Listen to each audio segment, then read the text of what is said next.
Des étrangers au mariage gay, les deux députés font leur rentrée ce soir dans Zemmour et Nolo. Et vous pouvez hurler tant que vous voulez, vous êtes des urnes à hurler.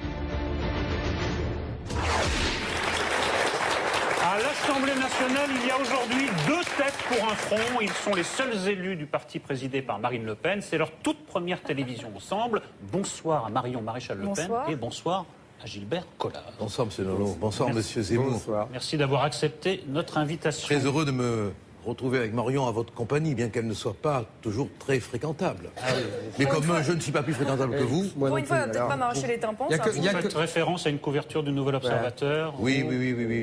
Sur les néo-fachos. Sur les néo-fachos, moi j'ai été très flatté de ce Wanted, parce que jamais j'aurais pu espérer un jour me retrouver dans une académie Goncourt. Et là, je suis avec les plus belles plumes grâce à Monsieur Dely de Presse, évidemment. Très joli. Mais gardez-en un peu, parce qu'on a beaucoup de sujets à aborder. Oui, on va essayer de se maîtriser. Mademoiselle Maréchal Le Pen. Il va te faire concurrence. Oui, je comprends bien. Oui, impossible. Non, moi c'est Impossible. stade industriel du calembour. Je crois que vous avez terminé vos examens universitaires. Absolument. Mais rassurez-nous, vous allez être une députée à plein temps ou c'est votre job d'étudiante, députée? Non, je vais. Si vous voulez, on peut reprocher la même chose dans ce cas-là aussi aux députés qui font maire, président de conseil général. C'est vrai que ça paraît un peu compliqué. Il y a un axe avec Martine Aubry alors. Notamment, Sur le non-cumul. C'est pas la seule, loin de là, mais c'est vrai que je constate que c'est quand même un travail qui prend énormément de temps, et donc je m'étonne de leur capacité. Ils sont un peu surhumains. C'est la vôtre que je questionnais. Oui, bien sûr. Est-ce que vous allez vous y consacrer à plein temps? C'est vrai que je me suis rendu compte de ce fait-là. Évidemment, mon travail de député sera ma priorité absolue. C'est vrai que je vais quand même essayer de m'arranger éventuellement avec mon directeur de M2 pour voir si je peux avoir certaines dispenses. Mais néanmoins, je vais quand même essayer de passer les M2, examens. c'est Master 2, c'est ça? Exactement. De toute façon, Marion, au bout de 8 ans, tu peux devenir avocate sans examen. Oui, mais ça me déplaît, moi. Ça me plaît pas trop. Nous voilà rassurés. Gilbert Collard, quelle est la différence essentielle entre l'opposition que vous incarnez à l'Assemblée et l'opposition qu'incarne l'UMP, par exemple? Qu'est-ce qui vous distingue? C'est la différence entre l'érection et la mollesse. Ça demande un développement, même si l'image est parlante. Heureux de vous venir en aide. Mais Jean-François Copé parle d'une opposition Décomplexé. Décomplexé. Je vais vous donner un exemple. Je dis, il me semblerait que, compte tenu de la situation des finances, il soit raisonnable de supprimer l'aide médicale d'État et sa gratuité qui nous coûte 600 millions d'euros. Bon. Monsieur Copé vote contre ma proposition. Et puis, quelques temps plus tard, sentant sans doute le souffle électoral au sein de la compétition contre Fillon le toucher, il dit « Je suis pour la suppression de l'aide médicale d'État ». Mais attendez, c'est quoi ces hommes politiques qui, le lundi au Parlement, n'ont pas le courage de dire quelque chose et qui, le vendredi, disent tout à fait le contraire? Bon, alors, on est vraiment une force d'incitation et on le fait toujours dans le respect. Nous, on dit ce qu'on a à dire, on se bat pour ce qu'on a à dire, on déplaît, on se fait insulter, on se fait conspuer. Il paraît même, rendez-vous compte, quel courage, que les députés verts ne prennent pas l'ascenseur pour ne pas nous rencontrer. Vont-ils aux chiottes? Vont-ils aux chiottes? Surtout qu'on est au premier étage. Bon, vous me direz, ils n'ont pas grand mérite, on est au premier étage, c'est vrai, tu as raison. Avant de vous laisser entre les mains de Zemmour, Gilbert Collard, vous aviez promis, je vous cite décidément, c'est une émission à thème, d'être le casse-couille démocratique de l'Assemblée nationale. Mais avant la vraie rentrée parlementaire, vos petits camarades de banc craignent-ils pour leur virilité? Regardez et écoutez. Ils sont députés, ils ont été élus, ils représentent, ils ont une forme de légitimité qui leur a été confrontée par le suffrage. Pour autant, je n'ai ni à les accueillir, ni à les associer à quoi que ce soit. S'ils veulent s'exprimer, l'hémicycle n'est jamais rempli à fond, ils pourront le faire. Il y a un respect mutuel entre chaque parlementaire, quels que soient les bords d'ailleurs. Là, il va y avoir deux députés d'extrême droite, c'est pareil avec eux? C'est un autre sujet que j'ai pas envie d'aborder. La démonstration qu'ils ne servent pas à grand-chose n'est peut-être pas mauvaise. Je crois qu'ils serviront pas à grand-chose et les électeurs s'en apercevront rapidement.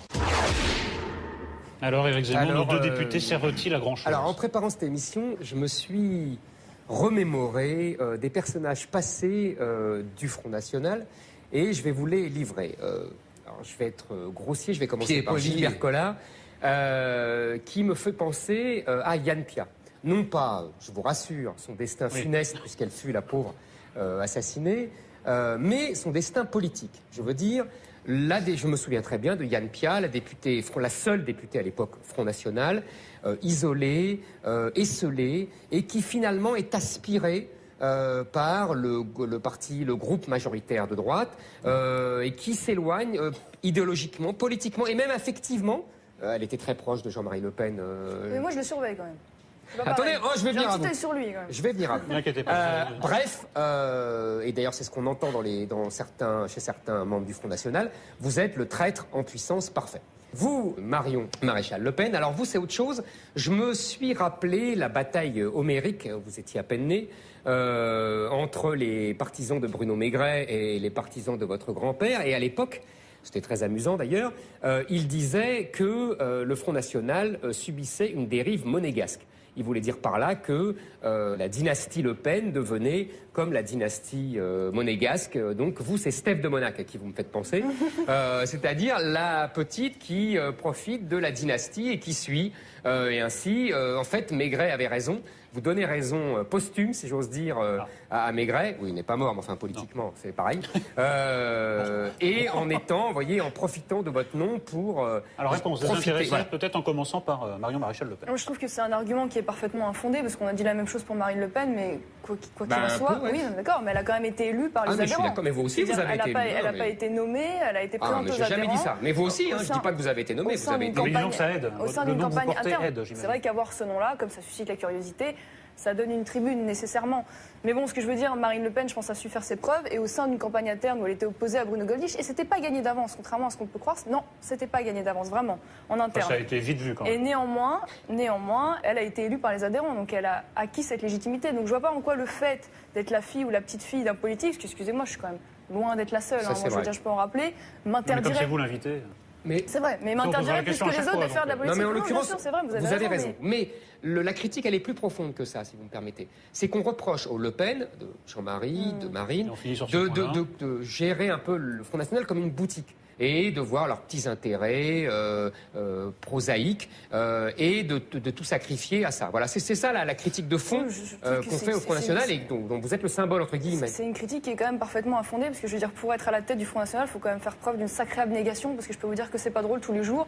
Donc comparer ça à une petite boutique où on s'amuse et on vend ses petits gadgets, je trouve que c'est quand même assez malvenu. Mais c'est vrai, ce qui est vrai, il faut quand même l'admettre, moi, dans ma situation actuelle, elle est née aussi d'une dimension un peu plus personnelle et affective, puisque c'était l'histoire de Carpentras. Si je suis allée là-bas et si mon grand-père m'a demandé d'aller là-bas, pour lui, parce que moi j'ai pas vécu ça comme ça, mais lui me l'a demandé pour cette raison-là. Donc c'est vrai que la dimension affective, familiale a joué.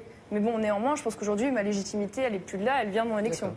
Voilà. Et le traître ? Moi, je n'ai pas la fibre traître. Je trahis quand on me trahit affectivement. C'est psychanalytique. Ma mère m'a mis en pension quand j'avais 8 ans. Elle m'a dit, mon petit chéri, je viens te rechercher dans 2 mois. J'y suis resté 8 ans. Bon. Donc, pour être très clair... Marine Le Pen, c'est votre maman, alors ? Mais c'est pas ma maman, parce que je pourrais être son père. Oui, c'est pour ça que ça m'étonnait. J'ai une grande affection pour elle. Et je ne la trahirai jamais. Sauf si, sur le plan affectif, elle me trahit.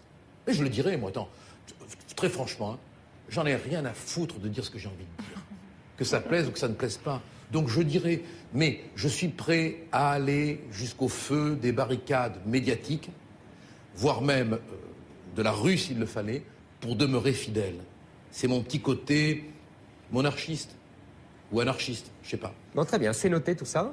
Maintenant, on pose le deuxième sujet qui était déjà abordé par vos collègues députés, c'est à quoi servez-vous ?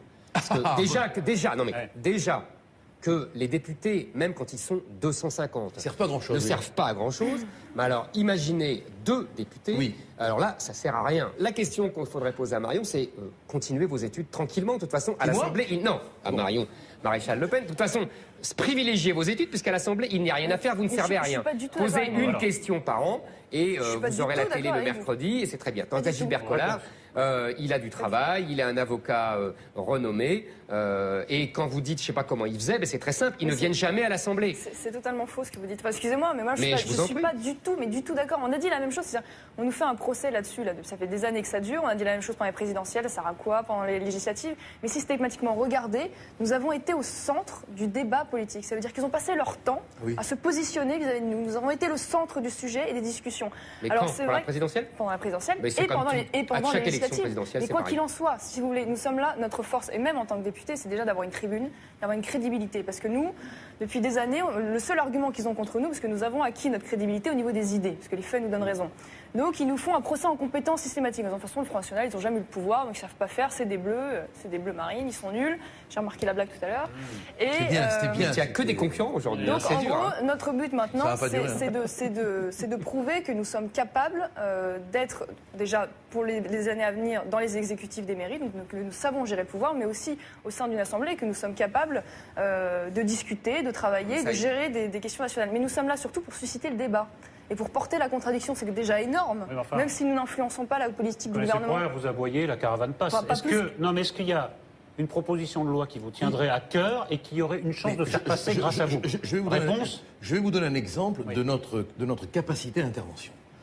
En ce qui concerne le harcèlement sexuel, bien sûr. Nous avons proposé que le nom des victimes ne figure pas dans la presse, sauf si elles sont d'accord. Quand j'ai dit ça en commission des lois, ils ont eu l'air très embêtés. Ils m'ont dit « Mais pourquoi vous n'avez pas déposé un amendement à la commission ?»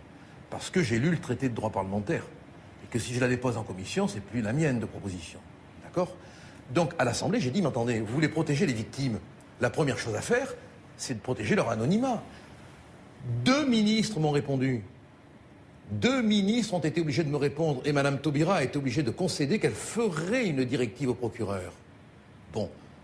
L'important pour nous, c'est de trouver les axes où on arrive à déstabiliser la structure complètement idéologique. Et on le fait. Et pourquoi on est utile à l'Assemblée ? Parce qu'on est là aujourd'hui. Parce que si on n'était pas à l'Assemblée tous les deux, on ne serait pas là aujourd'hui. Voilà. Et on est là et on est ailleurs.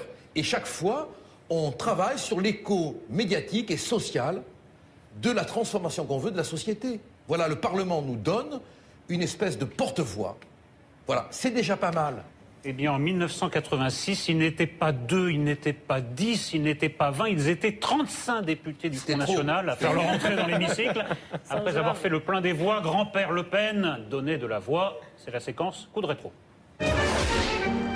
Mitterrand-Chirac, même politique, selon M. Le Pen, le changement n'a pas eu lieu. C'est moins désespérant en chantant. Mitterrand est roi, Chirac est sa reine, c'était pas la peine, c'était pas la peine, c'était pas la peine assurément de changer de gouvernement. Alors les temps